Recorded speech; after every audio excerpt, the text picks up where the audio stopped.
Oke, sekarang kita masuk ke materi selanjutnya. Sekarang di sini saya ingin membahas tentang hukum 2 Kirchhoff. Oke. Jadi hukum 2 Kirchhoff ini sebenarnya cukup obvious. Hukum 2 Kirchhoff mengatakan bahwa perubahan potensial atau perbedaan potensial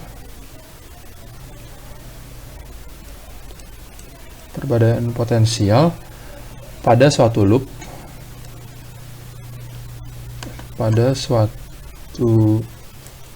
loop sama dengan 0. Di sini ada istilah loop. Jadi ini masuk dengan suatu loop itu misalkan ada suatu rangkaian tertutup, misalkan dapat terdiri dari baterai, beberapa resistor, mungkin ada baterai lagi, dan jika ditanya berapa perubahan tegangan pada suatu loop itu kan maksudnya berarti berapa delta V antara titik ini dan titik ini, ya yang secara obviously sama dengan 0 gitu. Tapi dari hukum ini kita akan sangat berguna untuk menganalisis rangkaian yang lebih rumit, dan secara umum lagi kita bisa menyatakan bahwa perbedaan tegangan antara dua titik, misalkan antar titik ini dan titik ini, kita ingin ukur berapa perbedaan tegangannya. Saya notasikan perbedaan tegangan di sini dengan sigma V. Kita bisa bilang sama dengan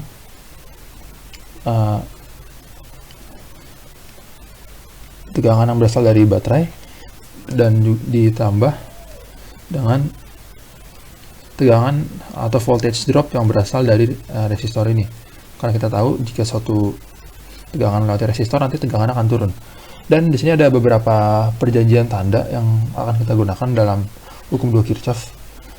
Jadi yang pertama, misalkan kalau misalkan sebentar ya, kita bisa hapus ini dulu. Oke.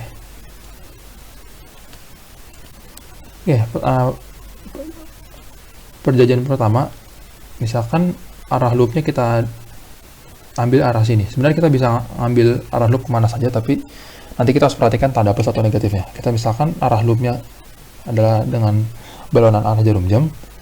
Nah, ketika kita menetapkan arah loop berlawanan dengan arah jarum jam, kita lihat bahwa kita akan pertama kali bertemu dengan kutub yang negatif di sini, ya kan? Jadi tuh, kita pertama bertemu dengan kutub yang negatif, sehingga secara perjanjian nanti sigma E ini akan negatif untuk baterai yang pertama ini, dan begitu juga untuk baterai yang kedua.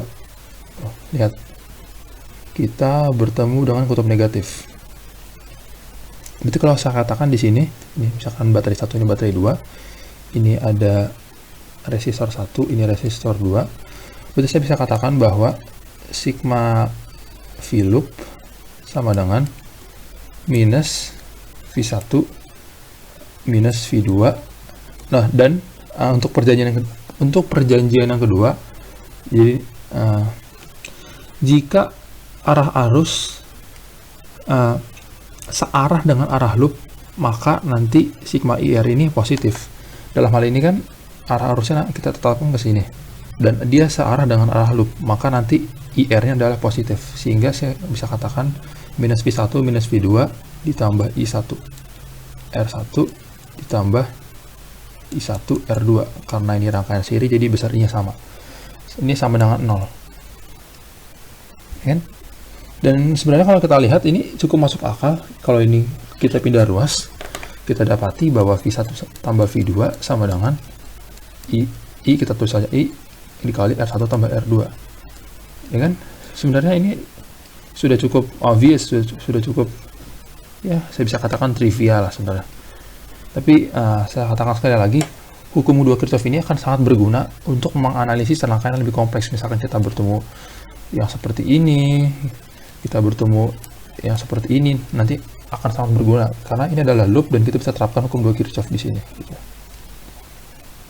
Dan saya ingatkan lagi bahwa hukum 2 Kirchhoff dan hukum 1 Kirchhoff ini kita sering sekali memakainya secara berdampingan dalam menganalisis suatu rangkaian. Jadi mohon diingat-ingat lagi hukum 1 Kirchhoff-nya dan akan kita terapkan.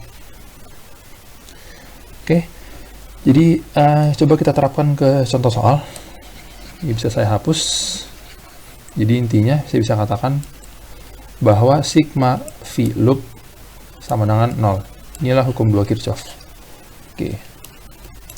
Coba ya kita terapkan dalam contoh soal. Saya punya 2 loop.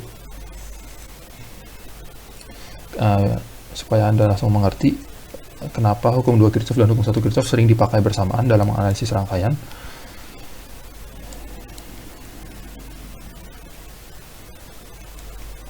Oke, misalkan ini ada 2 buah loop. Oke, sekarang misalkan ini E1, ini E2, ini E3. Misalkan ini R1, ini R2, ini R3, ini R4, dan ini R5. Jadi di sini saya tidak akan bermain dengan angka, saya di sini hanya akan menunjukkan dengan variabel. Jadi di sini kita ada dua loop tertutup, sebenarnya ada 3 loop, yaitu loop 1, loop 2, dan juga loop 3. Tapi kita hanya perlu menganalisis 2 dari 3 ini. Jadi biar gampang kita analisis 2 loop ini saja. Oke. Sekarang untuk menentukan arah loop kita bebas.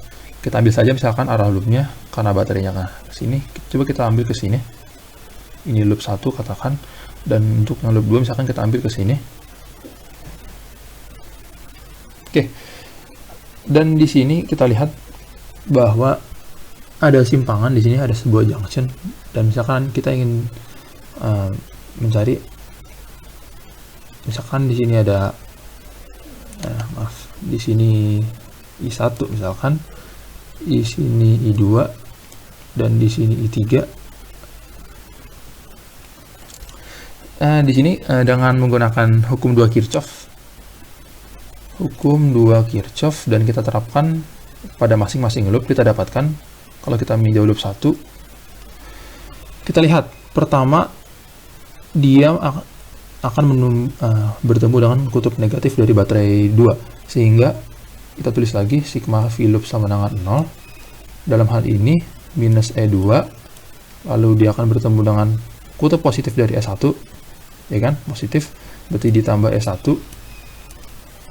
Lalu kita lihat arah arusnya, berarti ditambah I2R1, itu yang ini, ditambah I1R2, itu yang ini, lalu ketemu lagi dengan I1R4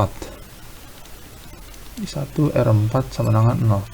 Dan kalau kita terapkan pada loop yang kedua di sini, kita dapati bahwa dia akan bertemu kutub negatif, berarti min E2, lalu akan bertemu lagi dengan kutub negatif dengan baterai ketiga, berarti minus E3, ditambah masih sama I2R1, lalu ditambah I2R3, ditambah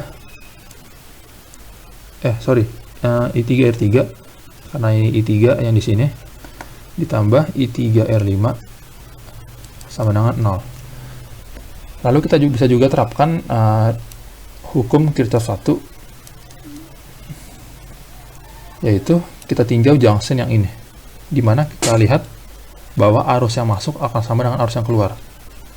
Berarti I1 ditambah I3 akan sama dengan I2. Oke, di sini kalau kita lihat akan ada 3 variabel dan kita punya 3 persamaan. Dan saya bisa yakinkan bahwa ini akan ada solusinya. Oke, sekian, terima kasih.